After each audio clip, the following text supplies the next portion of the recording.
feda etmiş ezelde kanım. Bismillahirrahmanirrahim. Esselamu Aleyküm ve Rahmetullahi ve Berekatuhu. Hepiniz hoş geldiniz. Hürmetle, sevgiyle, muhabbetle selamlıyorum öncelikle. Düzenlemiş olduğumuz bir nevi bir veda programı, bir etkinlik. Çocuklarımızın, öğrencilerimizin gönüllerini hoş tutmak, bir kısım vaazlarına ya da hepsine ikramlarda bulunmak, hediyeler vermek münasebetiyle hepimiz bir araya geldik. Ben şahsım adına böyle bir organizasyonun içerisinde olduğum için çok mutluyum.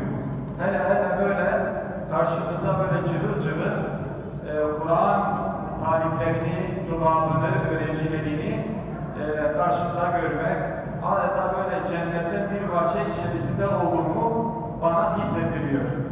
Bu arada Muhammed İkbal'i de tebrik etmeden geçemeyeceğim.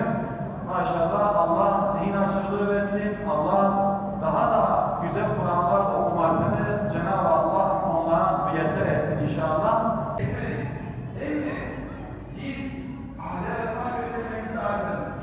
Kursiyerlerimiz de gelsin, onlar da hediye etsin.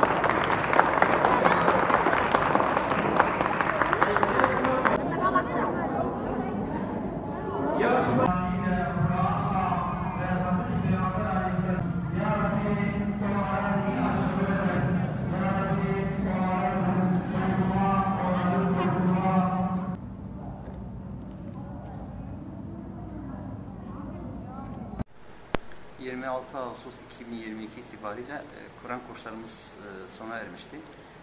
Biz öğrencilerimizin bu Kur'an kurslarını bitirdikten dolayı onlara hoş bir ortam hazırladık. Onlarla ilgili yaptığımız çalışmaları onlara sunduk.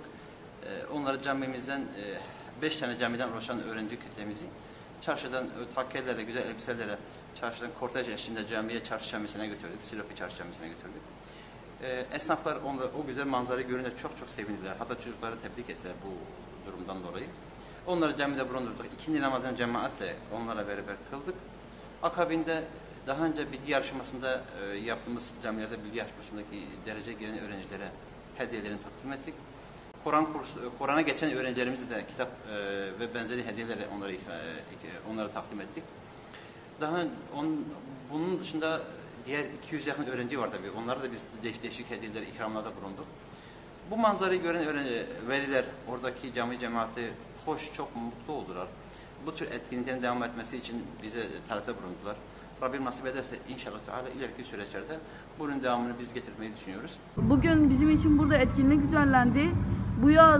Bu yaz Kur'an kursunda ben Kur'an'ıma geçtim ve bugünkü etkinlikten çok mutluyum. Yarışmalar düzenlendi bizim için. Yarışmaları da çok sevdim ve bu dönemki Kur'an kursunu çok beğendim. Çok mutluyum bu yaz. Bu yaz Kur'an kursuna katıldığım için çok mutluyum. Bizim için etkinlikler oluştu, yarışmalar oluştu. Hepsinden çok memnun kaldım. Çok mutluyum.